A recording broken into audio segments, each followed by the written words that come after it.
Do you want to feel happier? Do you want to feel more radiant and more alive? Or to go beyond alive and truly feel like you are thriving? That's what I'm here for. Helping you find that best you that you know is in there. It is. And you can start accessing that you today. It's possible. If you're ready for a shortcut to just that, let's work together. Reach out and let's work one-on-one to transform you and your life into happy, into thriving. Reach out to me and book a quick call. It's in the show notes, and let's get you there. Are you really committed and ready? Then let's do it. Personally, I'm the happiest I've ever been thanks to all the practices that I've made a part of my life. You can be too. It is here for you, I promise. You can also access my course, The Youthfulness Hack, which is all about feeling good and getting radiant and all the things I do concentrated in one spot. Go there today and use code AMY15 for 15% off right now, only for listeners of this show. And if you are truly ready to have accountability and live happy, book a call with me today. The world needs your best. You deserve your best.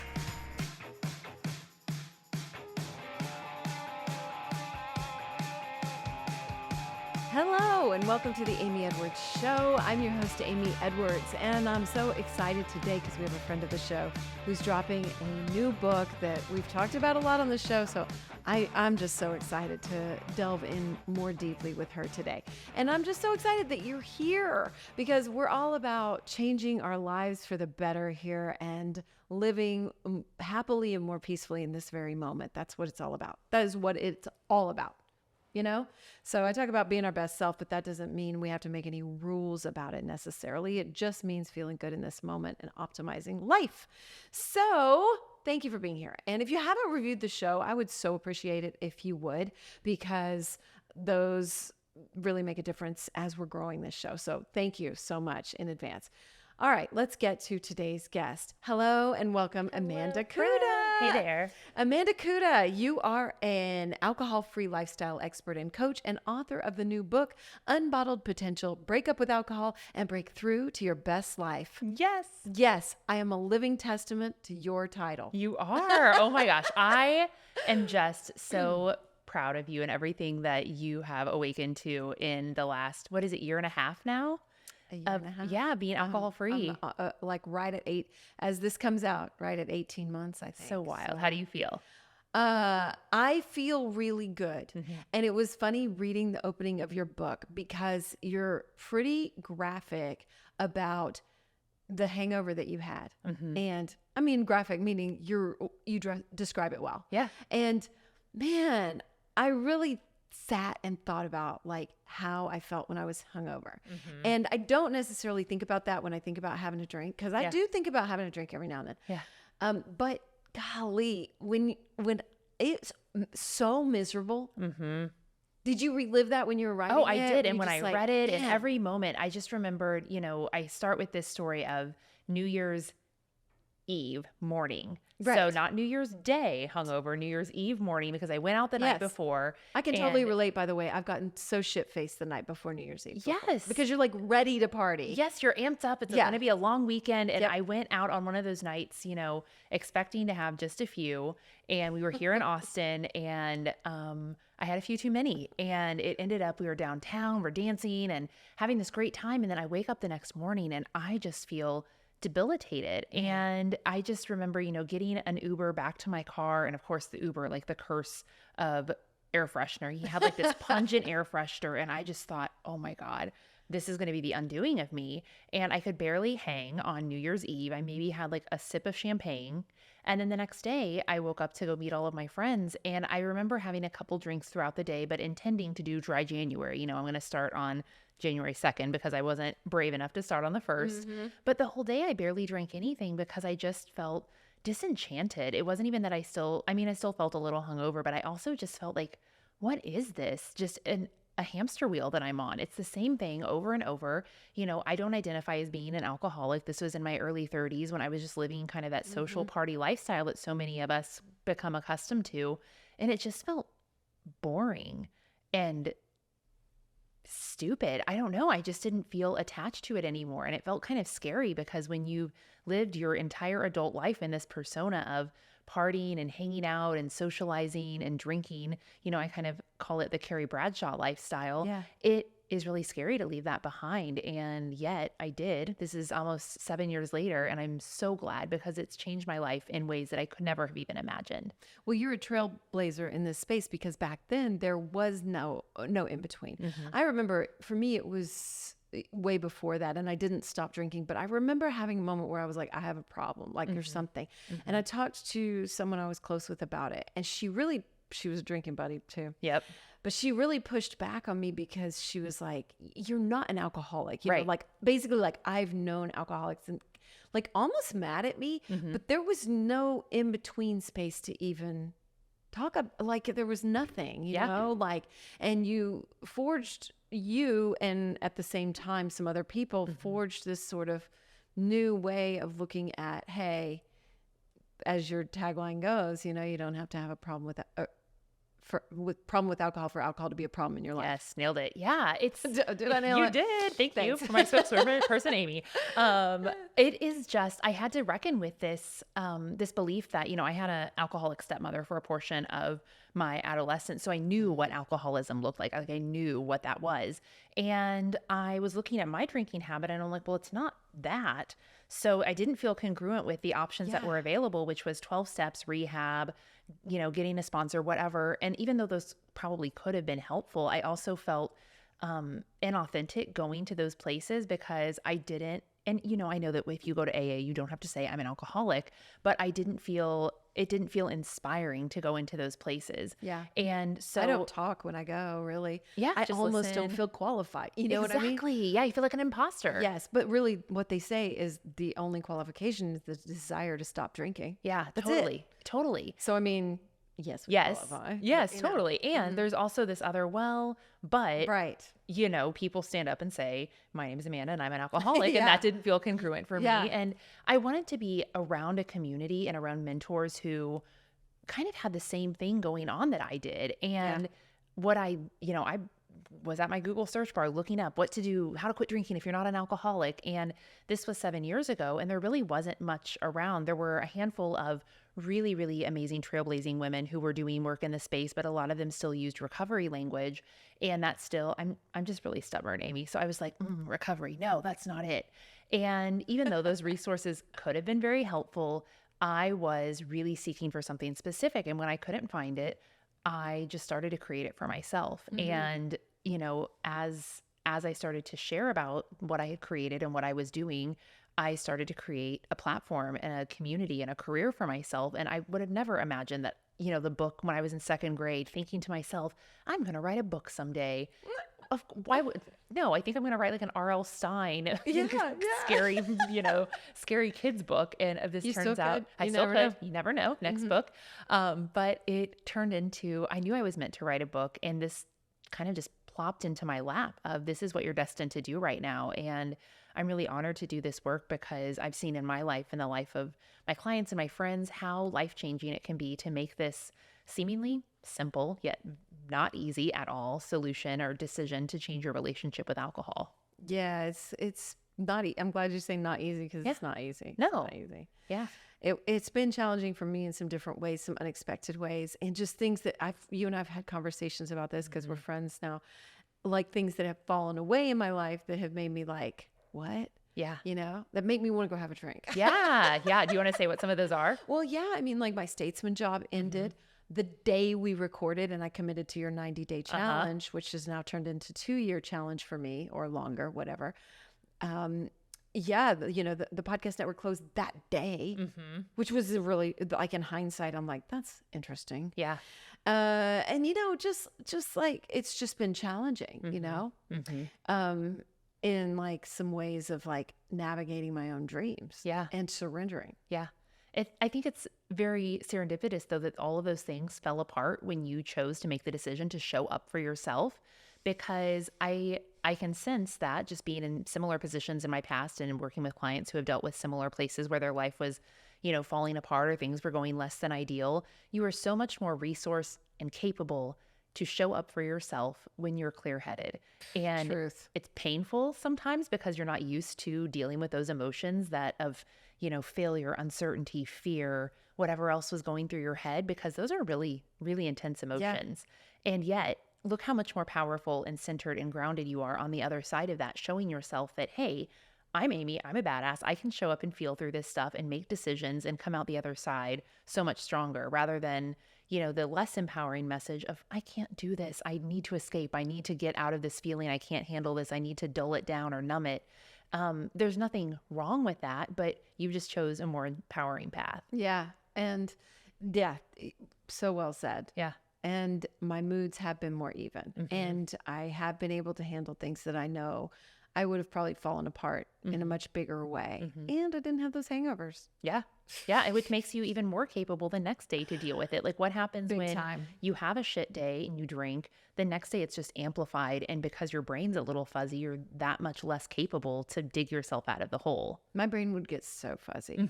Yeah. Yeah. And it's just this feeling of kind of like adolescent level confusion with what you're supposed to do. Like, you're almost incapable of making empowered choices at that point. Yeah, you just stumble around, like literally. Yeah. Like, just pat around your house like, oh my God. Yeah, this is the worst. It sucks. And you kind of become, you just sit in victim mentality. And we all know that's not very empowering, but we've all been there. I was there for a long time. And the level at which I sit in victim mentality now is very infrequent. And Really? It's so weird to see, look at how, I can think of, I don't mention these things in the book, but I call them parallel experiences where the past you reacted in one way, and then you're delivered a very similar experience, and the new you, who's more resourced, reacts in a different way. And I'll give a couple of examples. When I was, 21, 22, I bought my first laptop computer. And the first day I get it out, my roommate spills a Corona on it. So, yes. And thank God they were more resilient than they used to be, but it like ruined a little portion of the screen. And this is like, at this point, this is like $1,000 computer. It's the most expensive thing I've ever bought. And it's hot pink, by the way, because, I thought I was being snazzy. And so there was always this little like crackle part of the screen. And every time I would look at it, I would just seethe. And I'm like, it's ruined. And I let this eat at me for the whole time I had that laptop, it's like 5 or 6 years. And this is, it's superficial stuff, but it really bothered the past version of me. Yeah. So fast forward to 2020, I buy my first laptop, first Apple laptop for my business, which is also a significant investment. Well, one morning I get up and I'm holding like a giant Yeti cup or something of water because I want to hydrate first thing in the morning. Of course. I spill that whole sucker all over my laptop. It is fried. It is done. And I remember looking at it and thinking like, that happened. And it was the same thing, even worse, because my laptop was ruined at this point. It wasn't just a crackle on the screen. And I just was like, I'll figure it out. And I thought of that at first. Another version of me would have thought, why me? Why did this happen again? Or I'm so stupid. How did I spill water all over my laptop? Mind you, I did it again. I got a new laptop and I did it again 2 weeks later. It's comical. The universe was like, just want to show you how far you progressed. So I ruined 2 laptops, spilling water on them. And both times I'm just like, thank God setting this water I know. down Thank by God I my had insurance. But I was just like, oh, well, I'll figure it out. And it just went to show like how much I progressed, that no longer shook me up and no longer frustrated me and no longer left me like aggravated for days and days and years on end. And I can think of lots of experiences that I've had like that, where I look back at a past version of me and I look how much I was a victim, how much I felt like, woe is me, how did this happen to me? And I just kind of shut down or used it as an excuse to drink. And now I have these experiences that are very similar and I kind of just let them roll off my shoulders. And yeah, sure, I've matured and I'm, but a lot of people would still freak out about those types of things. And I'm really proud of my ability to stand in them and think, I've got this. It's all good. Yeah. And do you think that any of that also has to do with maybe an evening out of your nervous system, taking that depressant out? Yeah. Oh, yeah. I mean, the things that I started to notice in my first 90 days, then 6 months, then year of being alcohol free. And I guess I meant also to distinguish that from the mental part. Yeah. Okay. Yeah. The level, I used to think that I was an anxious person. And while I do still have anxious moments, I stopped feeling frequently anxious and anxiety that felt insurmountable and uncontrollable. And, back when I was sober curious and kind of, it's a phrase for like you're trying out or you're wondering about an alcohol-free lifestyle, but you haven't committed to something very specific. I was dabbling in this, but I was also on a spiritual path. So I was starting to study with some of the spiritual teachers who are, well known in the space, Wayne Dyer, Gabby Bernstein, Marianne Williamson. And I was adding all these tools to my toolbox to help me live a more peaceful and regulated life. And I was like, BS, none of these things work. But no one told me that it doesn't matter how many tools you add, if you are taking away by dysregulating yourself with alcohol or trying to self-soothe or shortcut, your nervous system can't catch up and make use of all of these amazing tools that you're using. So it was like I was trying to do. And what I actually needed to do, there's this great quote by James Clear that I use in the book a couple of times, is the ultimate form of optimization is elimination. Nothing is more effective than removing the ineffective. And so I was trying to optimize by adding things. And really what I needed to do was remove the most ineffective thing in my life, which was my relationship with alcohol. It was the thing that was keeping it wasn't the thing that was really emotionally dysregulating me, but it was keeping me from being able to emotionally regulate because I was shortcutting all the time. I was cheating. I was trying to bypass feeling emotions that were really important to my nervous system. And what happened is they would just boomerang back to me the next day. And so what I noticed as I stopped drinking and kept up those spiritual tools that I had already put in place is, wouldn't you know, all of a sudden they started to work. And, I really didn't want that to be the solution. I really wanted, to be able to have the best of both worlds. But once I started to feel like, oh, these tools that I have been really, really trying so hard at, really believing in, they actually work, but only if you are willing to use them as your full solution, not try to like shortcut solutions sometimes. And that felt really good. It felt really empowering to feel just like grounded and peaceful and regulated all the time, or able to, even if I got dysregulated or I got a little anxious or agitated, to pull myself back on track quickly, because I'd never been able to do that in my life before. I would always end up going out for drinks and then probably ending up being like an emotional wreck by the end of the night, because I was just that kind of drinker that even if I had a few, then I started to get really emotional. Cry and in the crying bathtub, or kind of just throwing a tantrum, not like just being not my best self. I cannot even imagine you like that. I know. I don't know that, Amanda. Some of you have seen that though. Like it, I don't even know her either. And I'm so in awe that used to be the way that I would show up. And I think that we all get to have a time like that in our lives, and it's okay. There's nothing, I'm not embarrassed by it, because I feel so tender for her that was the solution that she thought was the right way. Yeah. And now I have a better solution, and it feels so much better to show up as this version of myself. Yeah. Yeah, absolutely. And when you look back, one of the interesting parts of your book, I thought, was the title of the chapter 2 was Solid, Not Liquid Bonds. And I think then, what you're talking about and what you've talked about in the book too was the surface level of a lot of your friendships and your relationships. And so I want to pivot a little bit and talk about like that. Yeah. Like, because even when you're in those states, feeling all those things, like you're not relating to people in the most deep or meaningful way. No, absolutely You're not relating to yourself, I guess. No, because you're being a different version of yourself. You're showing up with a mask on. You're show ponying basically when you drink. But the whole essence of that piece of work is really inspired by, my own fear that I would become a social outcast and a recluse if I didn't have alcohol to kind of like light my social fire. Totally. And it is the number one biggest fear. I have spreadsheet after spreadsheet of clients and students who I ask them, what are you afraid of? What's holding you back? And it's that your friends will ignore you. They will disown you. And that you'll have no friends. You won't be able to make new friends because, of course, you've already met everyone who you're possibly ever going to meet in your life. We have these irrational stories that there's no one else. I already know everyone who I could possibly ever know. And that you will lose these friendships, and that not only that, but there will be some sort of like reality TV level drama where you break up and they tell you how terrible and boring and awful you are.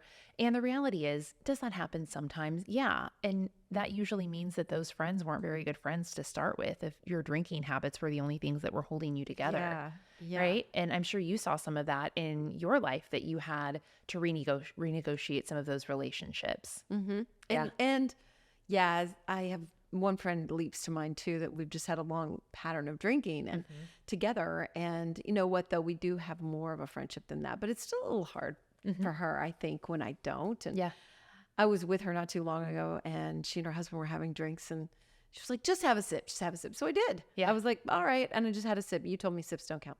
And so I just had a sip, but it seemed to satisfy her. Yeah. You know? Yeah. And I was like, okay. Yeah, Like that's all it takes. That's all it takes. And I was fine with that. I could have said no, and she would have been fine with that. But I was like, I don't care that much. Yeah. Like, it's fine. Yeah. You know, I'm not ruining anything on my end. And, but there definitely have been friendships that fell away. And from my perspective too, I've looked at it like, gosh, it's a lot less to manage on my end. Yeah. You know, like, especially in my significant prime relationship, which is Justin.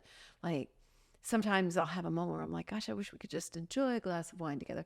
And then I'll like sort of flash forward, and I'm like, then I have to manage a drunk person. And I hate even using the word manage. That's my Al-Anon talking, but like, that's how I feel in it, because that's what I've done in the past. Yeah. And you have to worry about their behavior, manage it or whatever. And I'm like, oh, I don't miss that. Yeah. And I mean, for me too, like I, as someone who was a social and emotional drinker who was using alcohol to sometimes help me be brave to have conversations, especially in significant other relationships. Yeah. I look at how often I use that as a way to like build up the courage to have a tough conversation. And now I just do it. I just have the conversation, and it feels so much more empowered to be able to just be brave and have a conversation with someone, when before I thought that like, oh, I couldn't possibly be vulnerable with my partner. And now I'm having these conversations where I'm connecting and actually, sharing my emotions and my feelings and my needs and my boundaries with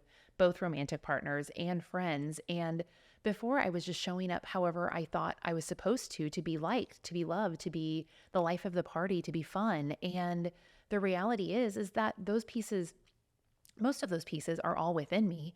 I just thought that I needed something else to bring them out. And I don't. I can choose to be that on my own. It just requires a little bit of bravery and vulnerability. And when you get down to it, that's what connection is. It's vulnerability. And the vulnerability that you get, or the liquid courage, that you get through alcohol, is fake.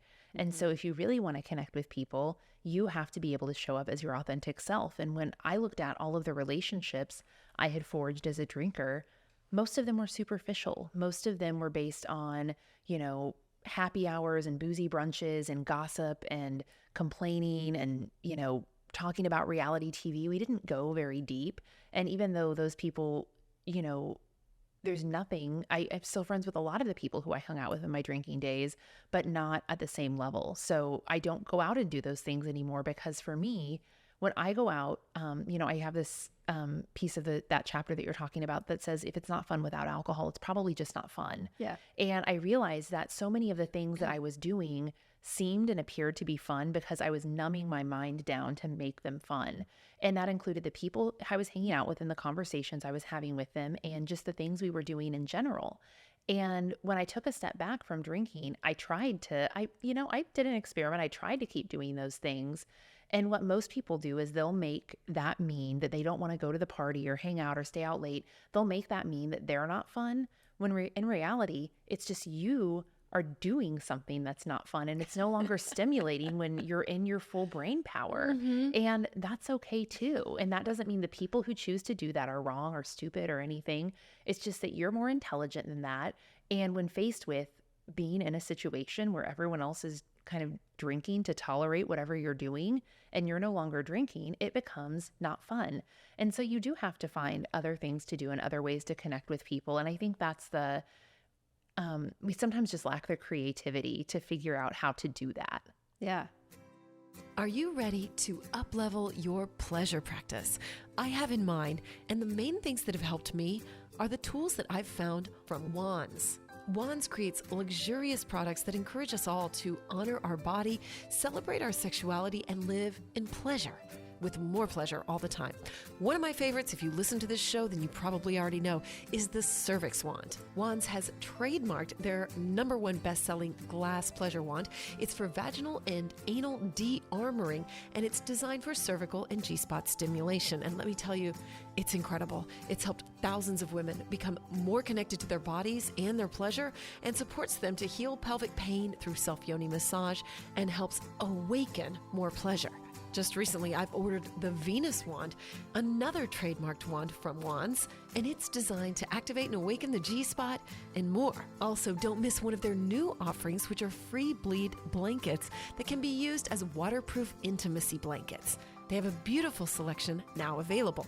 But take a look around at wands.com, that's WAANDS, because they have a huge selection of incredible items like yoni eggs, crystal pleasure wands in amethyst, black obsidian, anything that your heart desires, and so much more. Check them out at wands.com, that's WAANDS.com, and use my link in the show notes to get 10% off, or simply enter my code Amy Edwards at checkout. Again, that's WAANDS, wands.com. Y'all, I have started using higher dose products, and I am such a fan. You know, I don't put anything on this podcast that I am not 100% completely behind. And I have a special discount code for you for all higher dose products. I'm so excited.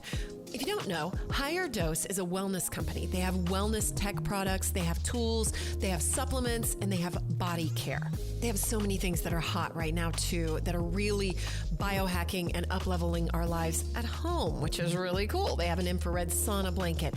They have an infrared PEMF mat that I'm so excited to be sharing about soon. One of my favorites though is the red light face mask. It stimulates collagen, it activates glowing skin, reduces fine lines, regenerates cells, and it's soft. It's not like one of the hard plastic ones, so you can kind of move it around on your body, which I've been doing, and I am seeing amazing results. I am absolutely addicted to it. I use it every single night, and I'm using it in conjunction with one of their other products, the Glow Serum. And I'm very picky about what I put on my skin, and I am loving the Glow Serum. It's specially formulated to plump and hydrate and stimulate radiant skin, which that's the goal. They have a ton of other products too. Magnesium ingestibles, magnesium body care, which has a healing oil and a serotonin soap that you can use in your bath, which I've been using too. It boosts your mood, enhances your skin, and deepens your detox, gets you calmed down. Anyway, I'm a fan, so I'm so excited to offer you 15% off using my code MAGIC15. Go to the show notes. You can click through on the link right there, or if you go to Higher Dose, just enter the code MAGIC15 and you'll get 15% off. Higher Dose has been featured in Goop, Glamour, Elle, Vogue, Bazaar, Allure, basically you name it. And there's a reason why. So go check it out. It's at higherdose.com and enter my code MAGIC15 for 15% off. I mean, I have had to question myself, like, why would I stay out? It was mainly to keep drinking. Mm-hmm. Yeah, nothing productive was happening. Why was I keeping drinking? Like, that's the part, like, I associate it so, like, deeply with fun. Mm-hmm. But when I dissect it, I don't think it's that fun. Yeah. I mean, what we were doing for fun was going out on the rowdy bar streets here. And when I go out there now, I think it's so loud. I'm going to sound like a granny, but it's so loud. It's expensive. It's expensive. I can't hear to have a conversation. So it's not fun. It's just like you're diluting all of your senses to where you have less of a concept of what's going on around you. Yeah. And you're just kind of going on a trip. And to me, fun is when you're actually like laughing and enjoying something wholeheartedly. And I thought that I was doing that, but then from an outside perspective, now that I'm, several years alcohol free and have experienced what really is fun to me, it's not the same things anymore. If you were going to do something really wild, what would that be? Oh my gosh. Really wild. Yeah. Like what's wild in your book, like that you would do? Yeah. I mean, I think anything spontaneous. Well, I'll actually have a really great example. So I have the desire to be an outgoing, like, performative type, not performative, but like a performer. Like I've always wanted to be on stage. Like I was in dance class when I was little, but there's something that I feel very shy about doing that when I'm on my own. And so alcohol was always the thing that gave me the liquid courage to do that. So if I was going to go out and dance or, you know, be the center of attention, alcohol was the thing that allowed me to do that. And this past Halloween, I got invited to a costume party kind of late notice, like that day. And I have from my drinking days, a box of random costumes that I was like, I'll piece something together. Sure. And on the top of that box is this red, like spandex jumpsuit that I had purchased so I could be Britney Spears from Oops, I Did It Again. Sounds amazing. And I'm like, I love Britney Spears, by the way. Rest her, like, bless her heart, not I was rest her about to soul. say, rest her No, soul. Wait, she's what still with us, happened? but not sometimes mentally. So bless her heart. She needs some help. If anyone knows Britney's people, give them my number. But You think she's drinking? I think that, well, I don't think she's drinking necessarily. I think she just needs a life coach for sure. She needs somebody to advocate for her. I think that she's not who she is or who she's supposed to be. Yeah, she's got a lot going on. So say Britney. Anyway, Red jumpsuit. Really, really admire Britney Spears. So I'm gonna like, as a performer at least, and I'm gonna dress up in this red jumpsuit. So when I do a costume, I go all out. So I like do my hair, I do my makeup, I like zoom in on videos from 1999 to get my makeup right.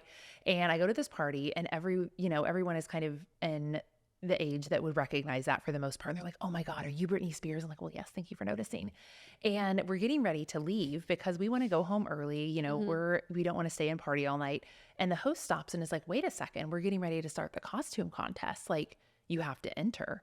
And I just kind of pause for a second. I'm like, what? I enter the costume contest? And I'm like, no. And then I saw people lining up who were going to enter, and I look at their costumes, and no judgment, but I'm like, damn, I worked hard on this costume, like to make it authentic. I'm going to enter the contest. And so here's me, someone who's actually quite shy. They start the contest, and I just go full. I'm like, you don't just walk across the stage and parade your costume. You got to go into the character. So I'm like, own your I'll character. now be a Britney Spears impersonator.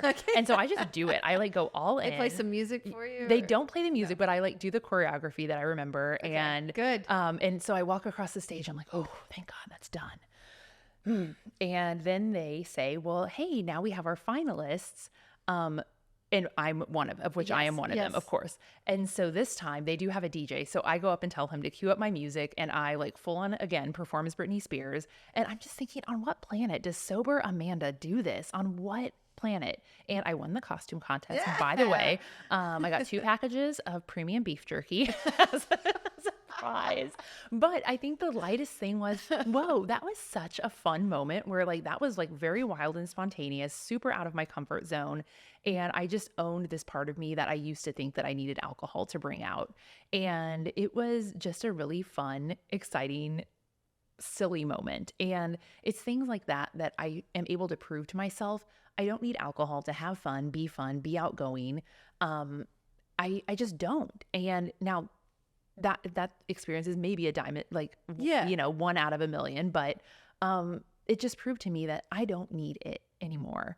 And I think that so often we get, we think that we need it to connect with others, to, loosen up, to have sex with our partner, to flirt with someone, to make new friends in a place that we've never been before, to relax on vacation. Like there's all of these lies that we tell ourselves. In reality, we can do all of those things. We just haven't practiced. We haven't given ourselves the chance to practice. And I think that's what I want people to do, is have this time where if you're feeling called to change that relationship with alcohol, you give yourself a practice runway. Like what you did, 90 days is a really good practice runway to kind of have some life situations come up where you can test your muscles of, hey, how do I handle an emotional situation? How do I handle like my professional world kind of crumbling around me a little bit? How do I handle a fight with my partner, or an emotional day at, with my kids, or whatever it is? How can I handle that? And if you just take a little bitty break here and there, you don't ever really get to have that experience. And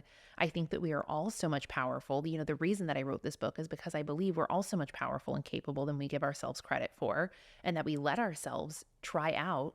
And you owe it to yourself just to try on, what would it be like if I just showed up for myself?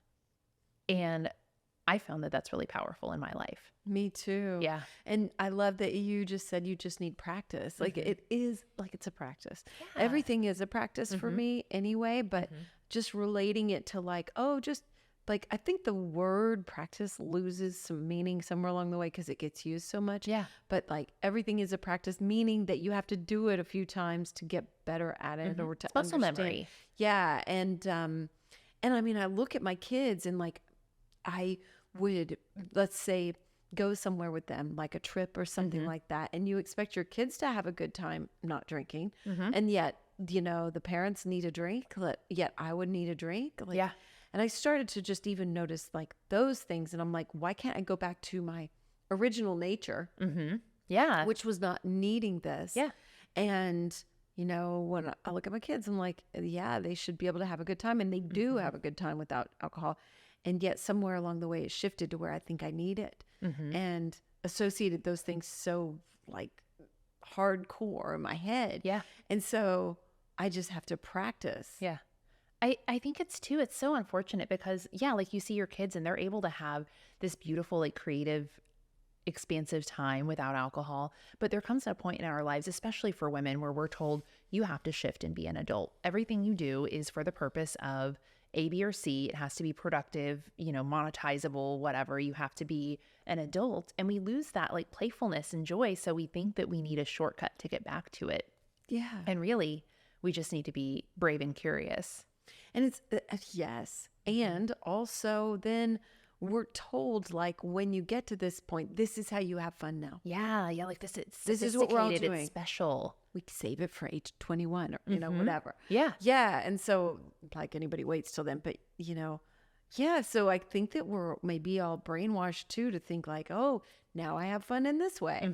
Yeah. It's like you trade in all of the things you used to think were fun for this other thing that actually is, you know, I have one of my mentors who says that alcohol is like the least sophisticated drug there is.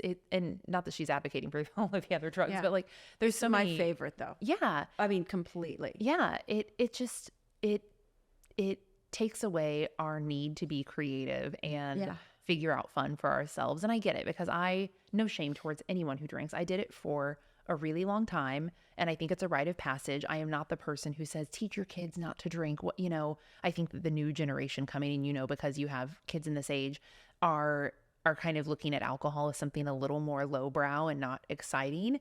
But I really don't know. I'm not sure either. What are the kids these days doing?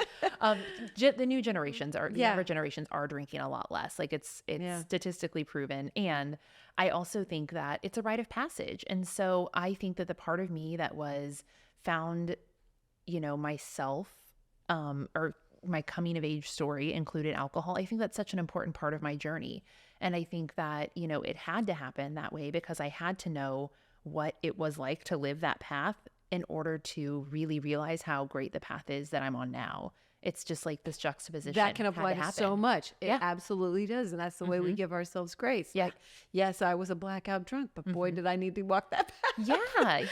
Yeah. In order to understand. Yeah. And think about like, Amy, if you were a moderate glass of wine here and there, which there's nothing wrong with, but that still would have been a different version of you than you are today. Yeah. If you would have just been a very moderate drinker your entire drinking career, nothing profound enough might have happened for you to say, wait a second, this path kind of sucks. It feels like it's kind of eating my soul. I think I should choose a different path. So I feel that people who are sober curious and are on this path are kind of like forcing themselves into an awakening. Like you have to be asleep so much that you realize you desire to be awake.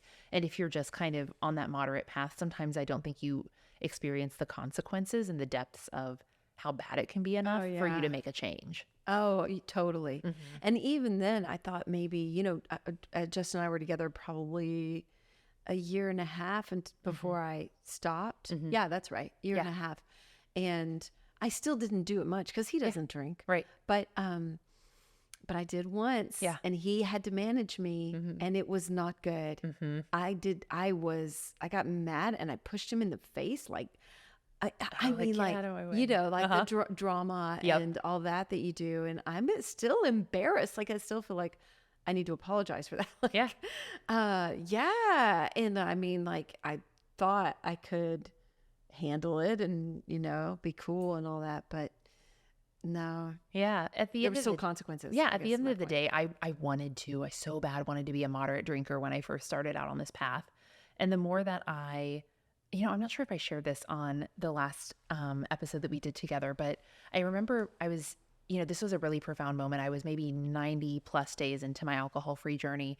I'm in my shower, I'm listening to a podcast, and I remember having this moment where it's like the podcast episode morphed into something. I had like this out of body experience where I heard what was being said, but what I heard in my ear was something different. And it said, Amanda, I see you doing big things in this life, but I can't see you doing them with alcohol in the picture. And whoa, I heard that, Amy. I heard it.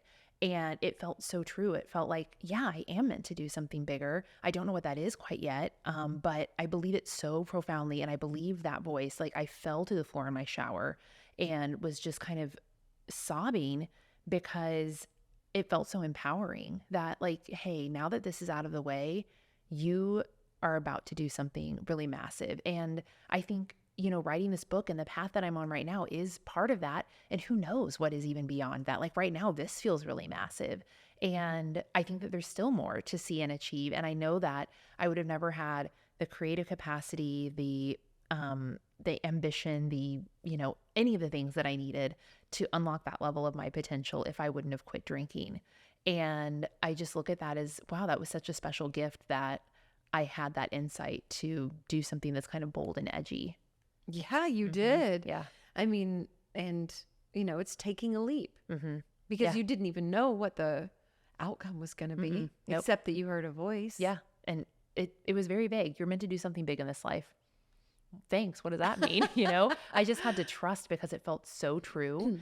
And I think that so many of the people who come to this curiosity, this realization, they're feeling that too. I think that there's a really big connection between spiritual awakenings and sober curiosity. And we have this yearning for something more, this yearning to be more connected, this yearning to be more fulfilled, and this yearning to find our passion and our purpose. And if you're always kind of diluting yourself and dulling back your sparkle, how are you going to do that? Like, yeah, I think we're ambitious people. We both probably would have figured it out, but I know that I figured it out a hell of a lot faster and with more ease without being drunk and hungover half the time. And I think that alcohol for me is like this relationship almost that I like romanticize. Like I think I look back on it and think of it a tad bit differently than those hangovers. Yeah. And then that drama. Yeah. And the expense and just all the other stuff that goes with it. And I see that, just that sliver of the good.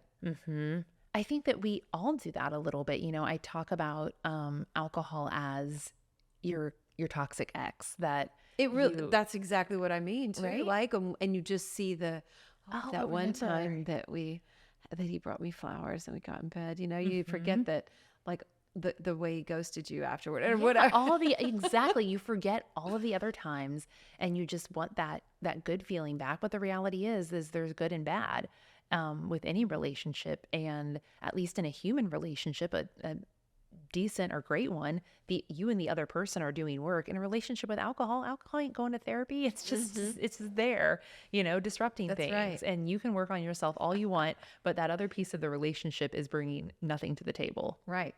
And dulling your shine, just like you Yes. were saying earlier, which really it does, because you Yes. get sort of wrapped up in it. And that's, I think, relatable to this. And so let's get into that, because that's a lot what your book is about finding that shine. Yeah. And I like that quote, the elimination quote. That's interesting to me, because I don't know where I fall on that exactly, because I'm so into habits and stuff. But I do agree to an extent, for sure. You know? And like, I do feel like I'm able to access some things about myself living this. Yeah. I'll say the quote again. It's the ultimate form of optimization is elimination. Nothing is more effective than removing the ineffective. And James Clear, he's the author of Atomic Habits. So he's all about habits. He's all about adding optimal habits to your life. But at the end of the day, you can only do so much and hustle so much if you have something that's making the scales uneven. And it is, so many of the people who I work with and support are incredibly high achievers. They, are kicking ass in their career. They have the money, the white picket fence, the partner, the kids, the whatever it is that is checking the boxes for you. And yet they feel unfulfilled. They feel like something is missing. They feel like something is dull and lacking. And they've been doing all the things. They can't imagine doing one more thing because they're about at burnout. And what they are failing to see is, what if you're just tethering yourself to the ground, like tethering yourself to mediocre? And I think that I think that alcohol is one of the most mediocre habits that we can have. It makes you, it's so normalized that normal becomes average. And I don't think that most of the people listening here are meant to be average. I think that you're meant to be your most mystical, magical, wonderful, shiny, bright, amazing self. And you can't do that with alcohol always dulling you down. Always, if you're always focusing on, when am I going to drink? How much am I going to drink? What am I going to do if I drink too much? How am I going to survive this hangover, recover from, for me, even drinking a glass of wine at the very end would give me a hangover. I was super sensitive to it. And I'm like, this just isn't worth it. Like, I can't drink want to ginger feel ale good at the end of the night now. Yeah. Ginger ale. Yeah.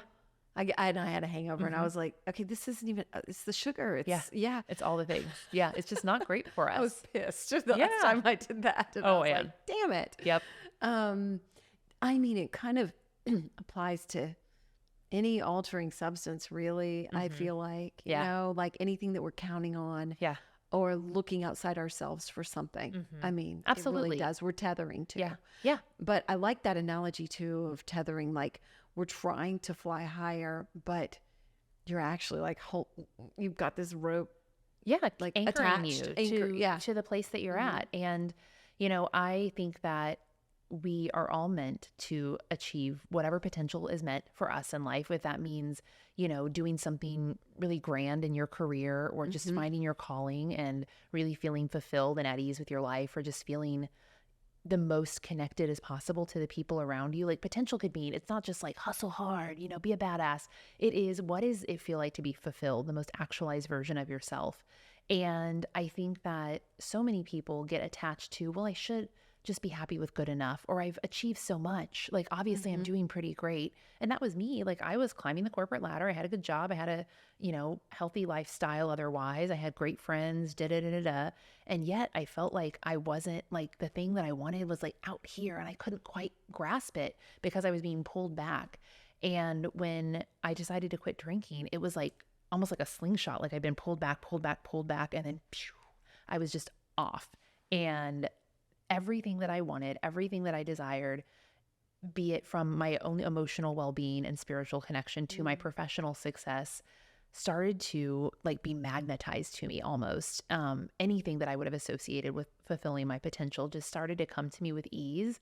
And I'm like, dang, I think I'm onto something here, because I was trying really hard and it felt like, you're on like a treadmill. And it feels like you're going somewhere, but really you're kind of just staying in place. And all of a sudden, all the things that felt just out of grasp were mine to have. And that felt really good and really powerful. So why would I want to go back to the past life that I had? Or how long did that take?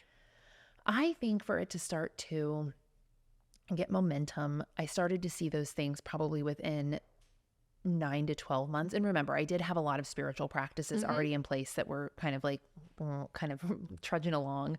So it just amplified those existing things that were already in place. And then, within, like I said, I've been alcohol free 6.5 years. And from that point in time, I have quit my corporate job, started my own business, gotten a book deal, launching a book. Those are the obvious things that you can see. What you can't see are how much happier I am, how much more at peace I am, how much better I deal with adversity and struggle and strife in my life, how much more spiritually connected and tuned in I am, how much better my romantic relationships are, and how much more quality romantic partners I'm attracting, and more quality, and not that people are like quality, but like more just connected and reciprocal relationships I'm getting in my life altogether. That's what you don't see. You don't see how much I don't freak out anymore when I go home to deal with family drama. Those are the behind the scenes things that I feel so viscerally that only make it even more powerful. And they're just like little building things that have happened over that 6-year period. But I think that really I started to notice it within the 9-month to a year mark, that's why I didn't go back on drinking again, because I'm like, wow, there's something special here. I feel really good. I think that's really important to point out, the behind the scenes stuff too, all the things that start to just feel better. Yeah. Yeah, that's, I think, been the biggest thing for me is that all those things feel better. Yeah. I'm able to handle stress in our relationship better. He and I have a better relationship. My relationship with my kids feels more even, or when they're teenagers. Yeah. You know, when they're acting a certain However way. they can be. As good as they can be. A certain way, we'll call it. Yeah, but I think I'm able to handle it more evenly and you know, take stock of where they are in their life and where I am in mine. And so the professional part has stymied me a little because I think I was caught up in some expectations like, well, Amanda said everything's going to happen. Yeah. You know, like it's like when I created my courses, I was like, well, everybody says you just create courses and then you're basically a millionaire. Yeah. And that did not happen. Yep. And That's because hashtag marketing. People are really good marketers. Right. They're selling a course about making a course. But, you know, it was like those things have they just disorganized and reorganized in a way that I didn't expect. But at the same time, I'm just trying to like really have patience and focus on those bigger picture items, because at the end of the day, and by the day I mean our life, those are the things that we really feel good about. You know, those are the things that are fulfilling us, not like that you won an award at work, or that you made $1 million or whatever. That's you great. had 100,000 followers, whatever it is, you know. So, so I'm trying to just stay really focused on that, because I am actually happier than I've ever been. Yeah. You know, That's powerful. So, but yes, it is. And I know that I have more room to even expand and grow, and it is powerful. But that part of it, I think, is a big direct benefit of letting alcohol go out of my life. Yeah. And I think that, you know, when it comes to professional success, I work a lot with women who are ready to kind of take that leap into finding their passion and their purpose, because so often what we do is get, you know, pigeonholed in a place where we pick a career because it's monetizable, or because we're told we're good at it, or it has good benefits or a great ladder trajectory. And when you stop focusing on the bullshit of life, which is kind of what you do when you stop drinking, you realize that maybe you're not so happy with that and not so able to just like hustle and grind because you are no longer numbing yourself. I think the reason I was able to show up and just like zombie through so often is because I had that like little bit of me that was consistently like kind of numb. And now without that, it, you know, I want to rest when I want to rest. And I want to focus on things that are important versus on like the superficial things that I might have accepted before. And so it definitely has taken longer than I want in some places when I get impatient. And I think that that's across the board. Like, yeah, you get impatient because you want this like snap, unicorns, doves, rainbows, magnificence. And yet I think it's still happening a lot faster than the trajectory I was on. Yeah, exactly. And like if we had a little crystal ball where we could look at like our like your sliding doors, like 2 different lives. Yeah. I look at that life and I can see intuitively, I don't think that was going to be the move. Yeah, exactly. I don't think so either. Yeah. And I don't think that I would have the relationship fulfillment and the sexual fulfillment, because I'm pretty sure those coincide. Oh yeah, absolutely. Yeah. That's been, I don't think you talk about I talk about that. sex a little bit in sex and romantic relationships. Yeah. You just interviewed my friend Tani, and she's like so much more an expert in that space. But I will tell you that like alcohol just disconnects you from all of those things. It disconnects you from vulnerability. It literally numbs your senses. So how could sex be as enjoyable when you're drinking if half your senses are numbed? And it is more vulnerable and scary to initiate and participate in vulnerable connection with someone when you're not drinking, but so much more powerful. You know, Truly. I was someone who didn't start drinking, or I didn't start dating until kind of after high school. I was just like ugly duckling, not someone who came into my own. Oh yeah. Didn't come into my own until college. And so pretty much every single romantic experience I ever had was like sponsored by alcohol. And I remember being, 31 years old and realizing, oh shit, I have to go on dates and have sex without alcohol. Like, do I know what I'm doing? And the answer was not at first, but I figured it out a lot faster and felt a lot more comfortable with it. Exactly. You practice. Flex the muscle, That's practice. right. And then it felt so much more badass than when I was cheating before. Yeah. Cheating, meaning, using something outside yourself, Yeah, right? exactly. Yeah. Yeah. Mhm. I'm like, I'm just coming at this full me. And, that's who I am. And I just feel so much more powerful and grounded and sure-footed with everything that I do. Beautiful. Yeah. When you look back at this book, what's your favorite? Do you have a favorite part? Do you have a favorite thing about it? What's just something that you're like, oh, that? I think that when you write a book, you get to tell like a lot of your story, which is really therapeutic and nice and emotional. And I would have thought early on that was the piece that was really wonderful. And a couple of weeks ago, I got to go in the studio and do the audiobook recording. And the woman who was my director for that stopped me afterwards and she said, Amanda, what I think was so special about your book, just besides the message and all the people you're going to help, is the moments that you got really vulnerable and got really emotional. You weren't telling your story. You were talking about the hope that you have for your reader and the belief that you have for them. And there were several moments where I'm, talking to that person who I know is going to be listening to the book and talking directly to them about my hope for them and how I know that they are meant for so much more. And, I can't like call up a specific line, but those were the moments that I started crying in my audiobook reading. And I thought, that's so special. I'm not crying for myself. I'm crying for the hope that I have for other people. And I just think that is really something I'm proud of, because my job as a coach and as a teacher is to hold the vision for you so powerfully that until you can hold it for yourself, at least you have one person, maybe we've never even met, but there's one person who believes in you so genuinely that they like did the journey to write a whole ass book to tell you about what they believe for you. And I just really hope that comes through in what I've written and what I've spoken in the audiobook. And I think it does. I think so too. Yeah. And you didn't just do the journey to write the book. You live it. Yeah. You live it.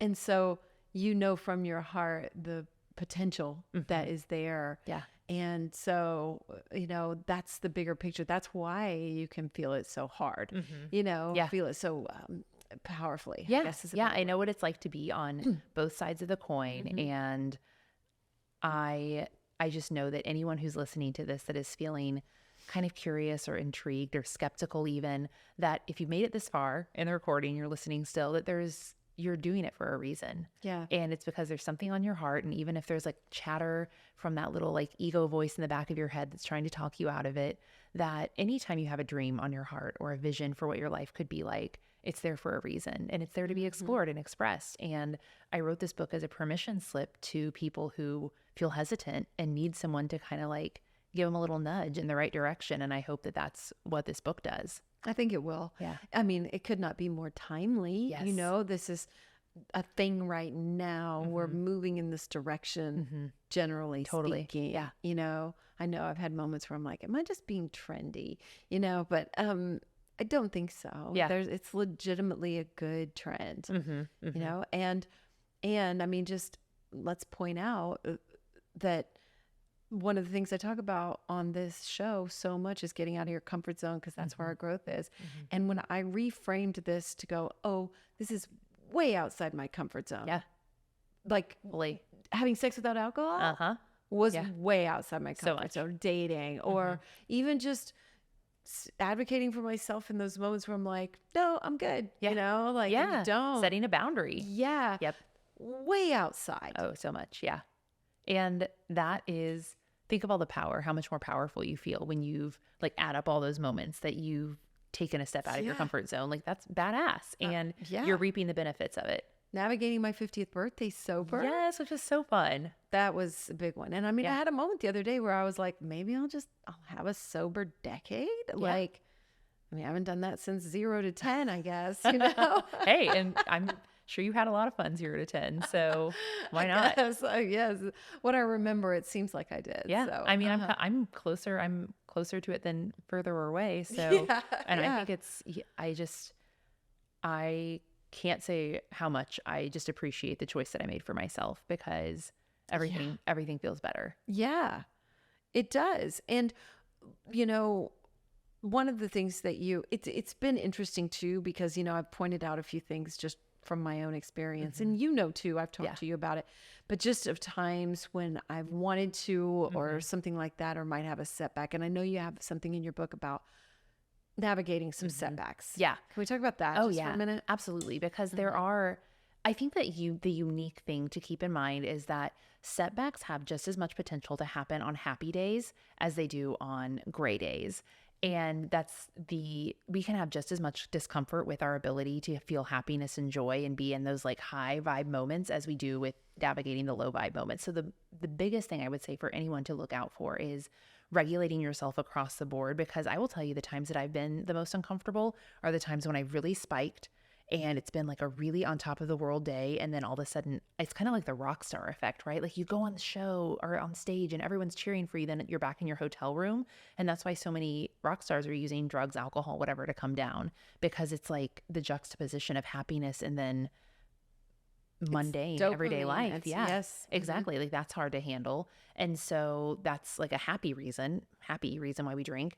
But then those moments where it's hard, your boyfriend broke up with you, you lost your job, you just, had a shit day or just felt really stressed out and you feel like you deserve this. I think that some of the things that we have to remember in those moments are you chose this path for a reason and you are more capable than you give yourself credit for.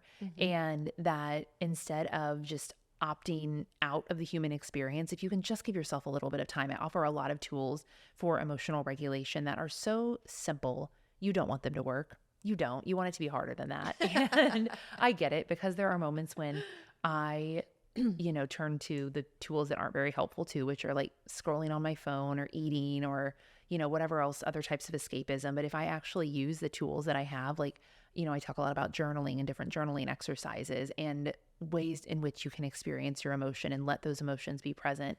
And if we start to lean into our ability to do that, it becomes less foreign. It's again, flexing a muscle, practicing, and once you practice enough, it becomes a little more second nature to where when the shit hits the fan, you are able to call up these tools and say, okay, wait a second, I've got this. I know what to do. Is it as easy as having a drink to check out? No, but it's more effective. That's for sure. And it actually deals with the problem at hand versus just kind of minimizing it for a couple of hours just for it to, like we've all experienced, boomerang back the next day. Yeah, you have enough experience to know, oh yeah, this is how it works. Yeah. This is how I feel. Yep. This one It again. passes. Yeah. Just like everything does. The good, the bad, the whatever. Absolutely. Yeah. And it's, I lay out so many techniques that you can use to really work through these times when you're having what I call gray days. But it is really just about showing up for yourself and sitting in your self-worth, that you are worthy of feeling the feelings that come up. You're worthy and capable of navigating the things that are thrown at you in life. And we all are, but we just lose track of that ability because people tell us lies that we're not, or that we deserve a shortcut. And yeah, a shortcut's fine every now and then. Or that it's not normal. People, like we get fooled into thinking that that's not part of the human experience. Yeah, that sadness is boring or, is wrong in some way. And it's not. Or you can get out of that. Like, it's like, nah, it's part of it. Yeah. Yeah. If you want to show up and experience life, then you've got to take the good with the bad. That's right. And the bad becomes so much more manageable when you practice managing it. Again, to the practice. I like thinking of it as a practice rather than, because, you're talking about cutting it out. Yeah. And for me, it's just way more manageable to think of it as a practice. Like, I'm okay right now. Yeah. Yeah. Can I wait? One of the tools I give is called wait. And it's what am I thinking? But it also is paired with, I want you to wait for 30 minutes before you take any action. If you're feeling impulsive, you're feeling the want to check out, just wait and see what happens, and go journal, go meditate, go use one of the other tools that I offer you and see if you feel a little better. And so often we do, but again, we don't want it to be that simple. We want to give ourselves a hard path, and it can be simple, and it's just not as glamorous and glamorized as drinking. Agreed. And I know I forget that things can be so simple sometimes, and I overcomplicate them and get all up in my head. And it's been good for me to find really simple ways, like just wait, just hang on a sec. Yeah. And for God's sake, like, go outside and put your feet in the grass. Like, Yeah. that is, I have a really close girlfriend, and I still have days where I forget my stupid, simple tools, and I'll be telling her Well, something. that's encouraging, though. Oh, all for the time. people to hear. Because it's so easy. So to do like, I. Get So do I, out, totally. get in your own way. Yes. And she's like, have you been outside? I'm like, no, I haven't. I've been staring at my phone and scrolling on TikTok, which is fine. And also, it's just not going to help you that much. So go out, stand in the sunshine, put your feet in the grass, like, drink some water. Yeah. These aren't inaccessible, difficult, expensive things. And yet, even the most, I feel, very practiced, I'll resist it and like conveniently forget. I could go get some sunshine. And yet those are the things that really help us at the end of the day. Mm-hmm. I always feel better. Yeah. So, yeah. Well, what's developed for you since doing this book? Like, how do you feel? Has it been cathartic? Oh, wow. There's of course the part that's like self-judgment. That's like, I should have put this in there, that I run all the things that I could have said or done differently. But at the end of the process, I just, like I said, I did the audio reading and I went through and I'm like, damn, you did a good job, sis. You did a good job. Yeah. And it's cathartic, and it's just coming to, I think, reading it full through. I read it obviously to edit and make sure everything's in place, but reading it front to end felt like, whoa, this is it. I did something. So I feel like the therapeutic process, that was really the hard part of it, which is the writing and being frustrated and putting it together and editing, and the less glamorous parts that are still really important have finally come to, it's like all the things that I did behind the scenes are finally coming to this beautiful place where I'm sharing it. And that's the really cool part, is that I'm getting to see it come out into the world and help people. And so everything that I did which parts of it were very fun and very exciting, but everything that I struggled through to create it and bring it into the world is now like, oh, this is so tangible now. So yeah. I think that is cathartic. What lessons are you getting right now? Oh, good question. So many good lessons. Very, very trite, but like trusting the process and knowing that everything is happening and working out how it's supposed to, Okay. right? Yes. Being patient. And I think that I can relate to all these. The being patient part is also knowing that everything, that there are going to be a lot of unexpected twists and turns, or things that feel like I want to not throw in the towel, but like squeeze and like manipulate things to make them go my way. And so there have been people who I've hired to help me that haven't, shown up exactly how I wanted, or things that I've invested in, or things that, I wish would have happened differently. And in those moments, I see this past part of me who wants to come out and kind of be like a tiger and attack.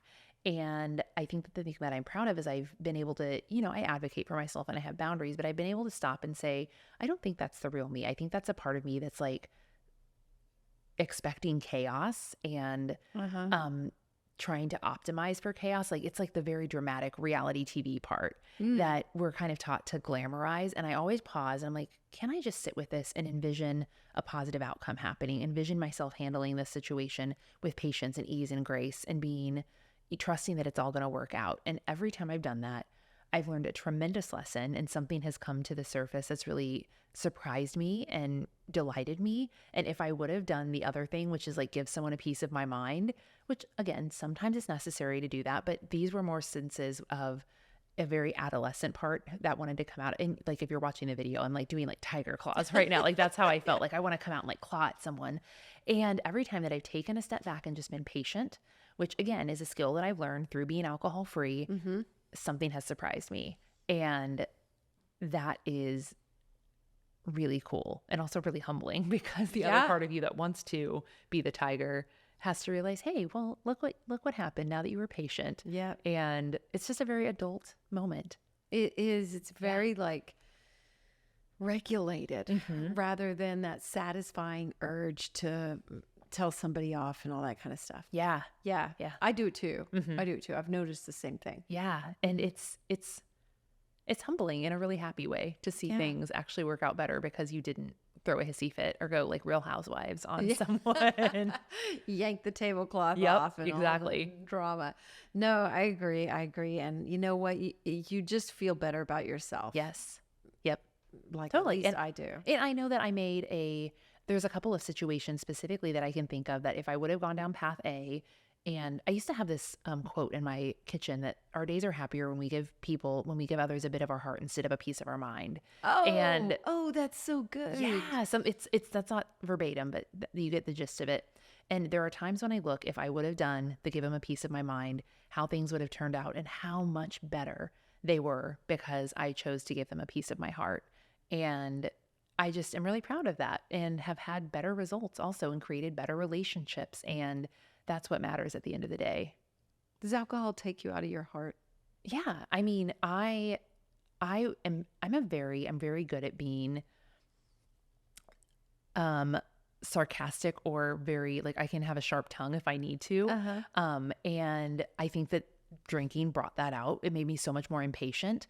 And so I didn't have the wherewithal to do anything other than give people a piece of my mind. And I wasn't doing this all the time. You were good at it. Yeah, I was good at You it. And practiced. it was kind of like, ooh, I'm like, yes, reality TV drama level here. And there was something exhilarating about it, but it's also kind of lowbrow. Like anyone can do that. It's like anyone, it felt not sophisticated. And now the way in which I choose to handle it isn't as glamorous and there's so much more behind the scenes, but the results are so much better.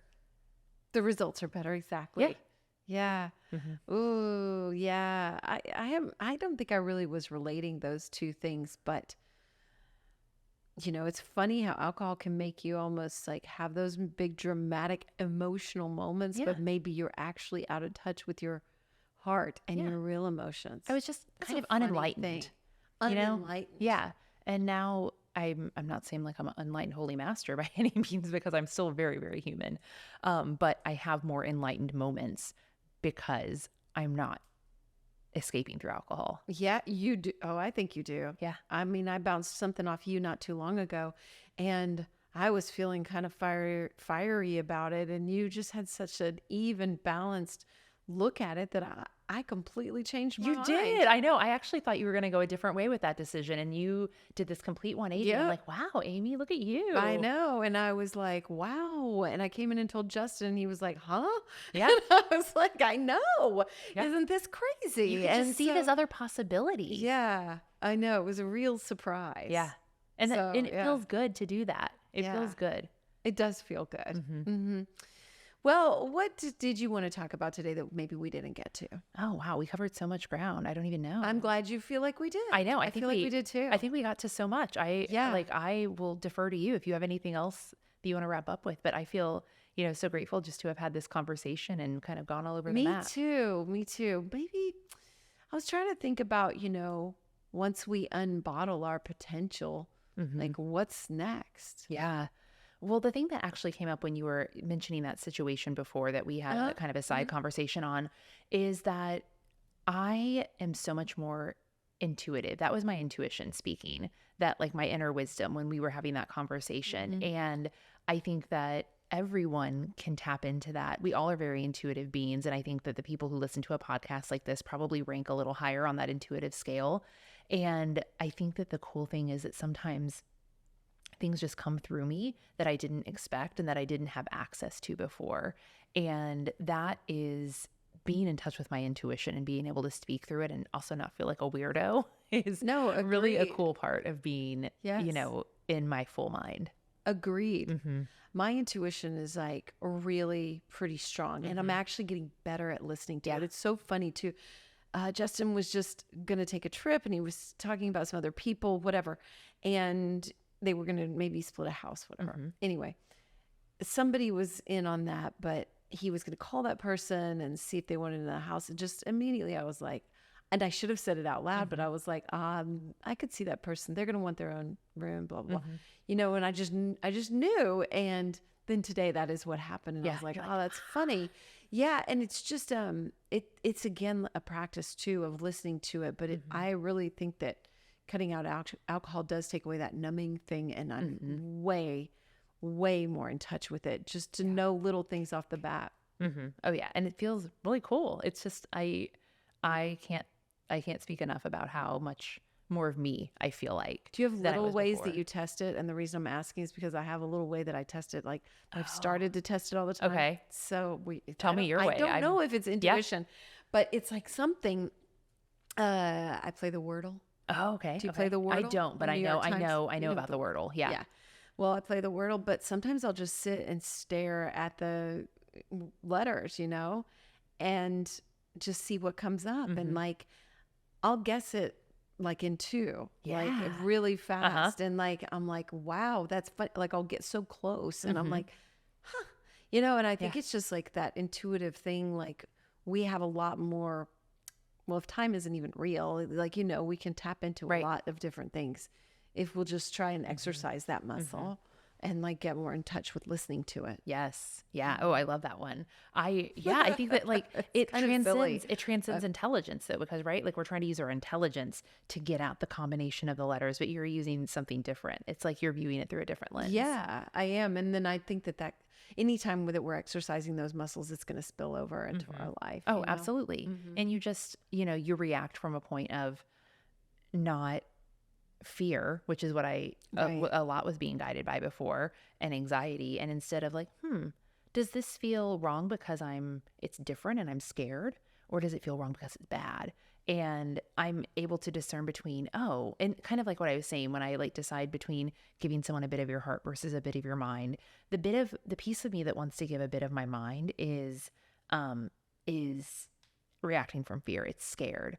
But the part of me that is open to giving a bit of my heart is, it's like, this is just new. It's unfamiliar.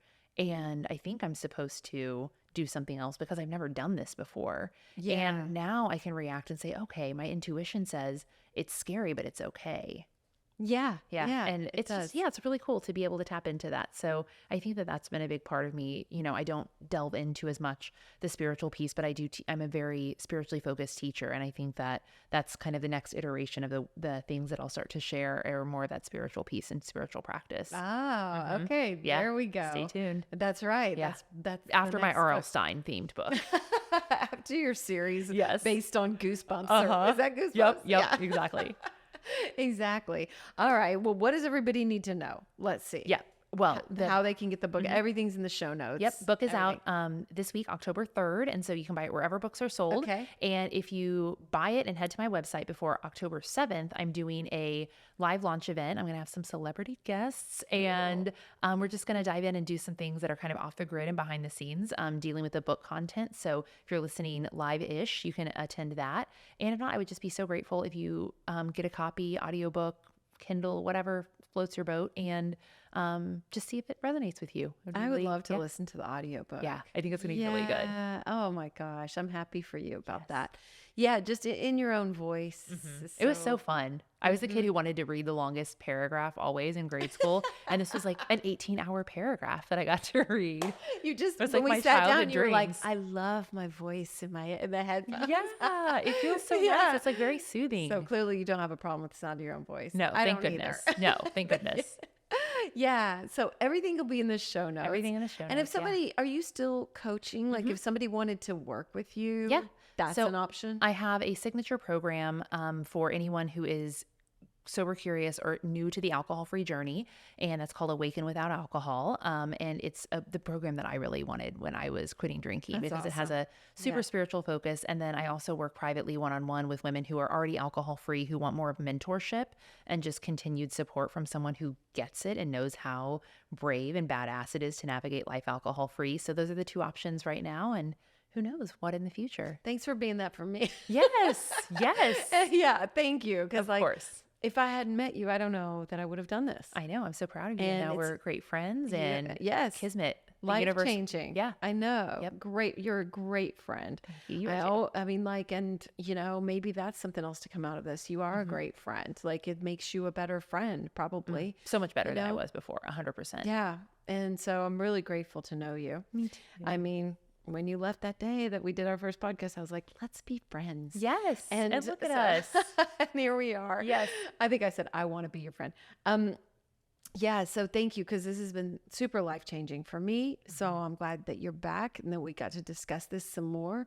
That podcast is out. I'll put it in the show notes if anybody wants to revisit that. That was a good one. And then I've been on yours too, which I'm super grateful for, talking about some of my journey through this, which I continue to talk about, but you're such a big part of that. And so, so thank you for encouraging me to unbottle my own potential. Yes. I'm Uh-huh. so proud of you. And everyone else, I'm so proud of you and so happy for you and excited to see where this goes and how it blows up and all the things. So, yes. Yay. Thank you. Yeah, congratulations. Thank you. Yeah, I love you so much. And everything is in the show notes.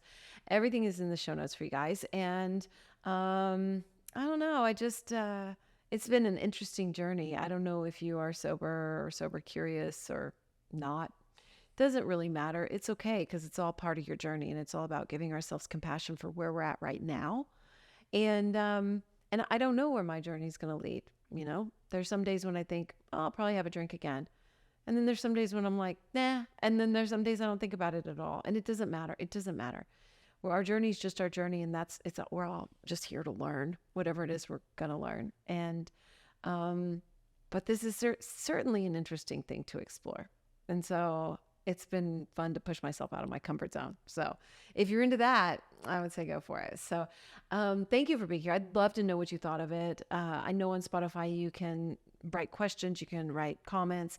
You can always reach out to me or to Amanda and let us know what you think.